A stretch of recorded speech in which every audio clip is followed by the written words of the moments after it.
तमाम देखने और सुनने वालों को अस्सलाम वालेकुम। आज का हमारा टॉपिक है कि अगर आपको अपनी रिटर्न रिवाइज़ करनी है तो आप किस तरह रिटर्न रिवाइज़ करेंगे और रिटर्न रिवाइज़ करने की किन लोगों को ज़रूरत है। जैसा कि आपने देखा कि 7E सेक्शन तकरीबन सितंबर के अंदर सितंबर के स्टार्ट के अंदर दोबारा से रिव्यू करके अपलोड किया गया एफबीआर की तरफ से। तो जो लोग अपनी रिटर्न पहले ही फाइल कर चुके थे तो उन लोगों को अब 7E के लिए दोबारा एक रिवाइज रिटर्न फाइल करने की ज़रूरत है।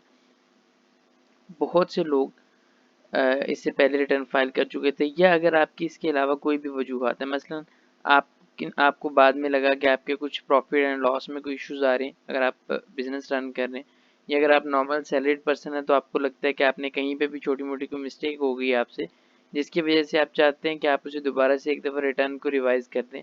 या कभी कभार ऐसे होता है कि आप 7E के अंदर अपनी प्रॉपर्टीज रजिस्टर करते हैं लेकिन उसकी जो रिक्वायरमेंट्स हैं वो फुलफिल नहीं होती हैं, उसमें कोई थोड़ी बहुत कमी पेशी रह जाती है और आप उसे दोबारा से एक दफ़ा रिटर्न को फाइल करना चाहते हैं। तो दोबारा रिटर्न फाइल करने का तरीका क्या है, चलें जल्दी से इस वीडियो के अंदर देखते हैं। सबसे पहले आपको डिक्लेरेशन में जाना है। चूँकि आप रिटर्न को रिवाइज़ कर रहे हैं तो इसलिए ये नॉर्मल रिटर्न वाले केस में अब फाइल नहीं होगी, आपको ये रिवाइज़ रिटर्न में जाके फाइल करनी है। रिटर्न्स एंड स्टेटमेंट्स रिवाइज्ड, आप इसको सिलेक्ट करेंगे। अगर आपने पिछली जो रिटर्न फाइल की, जो ओरिजिनल रिटर्न आपने फाइल की थी, अगर आपने नॉर्मल रिटर्न में फाइल की हुई है तो अब भी आप रिवाइज रिटर्न भी नॉर्मल ही फाइल करेंगे। अगर आपने सैलरी पर्सन वाली फाइल की हो तो अब आप नॉर्मल रिटर्न भी सैलरी पर्सन वाली ही फाइल करेंगे। तो मैं एक नॉर्मल रिटर्न ही ओपन कर रहा हूँ क्योंकि लास्ट टाइम भी हम इनकी एक नॉर्मल रिटर्न ही फाइल कर चुके हैं, और चूँकि इनका 7E प्रॉपर्ली फील्ड नहीं था और उसमें कुछ अपडेट्स हमने करने थे, इसलिए इसे हम रिवाइज़ करें इनकी रिटर्न को। और रिटर्न को रिवाइज़ करने का जो प्रॉपर मेथड है वो मैं यहाँ पे एक्सप्लेन कर रहा हूँ। फर्स्ट ऑफ ऑल, जैसे आप इस रिवाइज रिटर्न को ओपन करेंगे तो आप अपनी प्रीवियस देख लेंगे कि आपने अगर इसे सैलरीड में किया हो तो आप सैलरी को सिलेक्ट करेंगे, जो आपने सैलरी पहले अपडेट की हुई है वो आप दोबारा देंगे।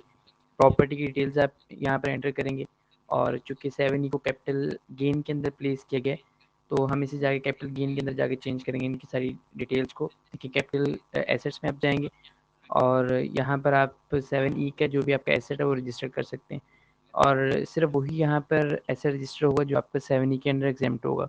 बाकियों को एक डिफरेंट मेथड के थ्रू आप यूज़ कर सकते, रिकॉर्ड कर सकते हैं, उसके लिए एक सेपरेट वीडियो बनाई जाएगी।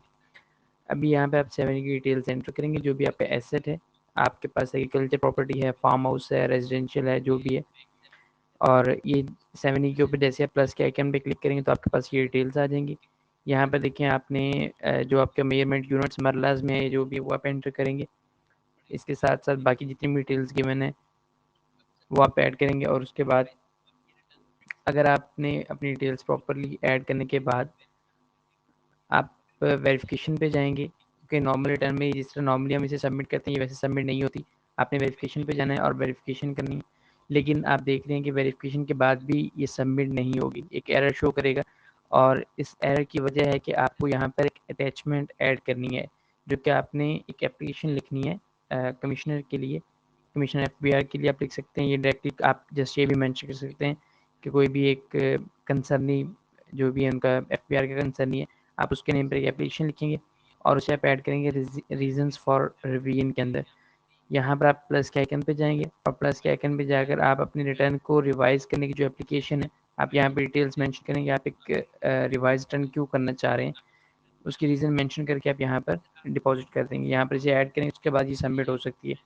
आप इसमें अपनी रीज़न मेंशन कर दें कि अगर आपने फॉर एग्जांपल अपनी रिटर्न पहले फाइल कर दी थी और 7 इशू के बाद में आया तो आप ये मेंशन कर सकते हैं, और अगर इसके अलावा कोई भी और रीज़न है तो आप मेंशन कर सकते हैं।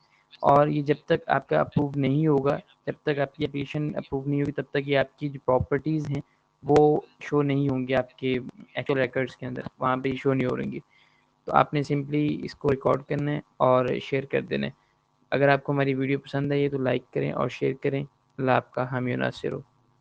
अल्लाह हाफ़िज़।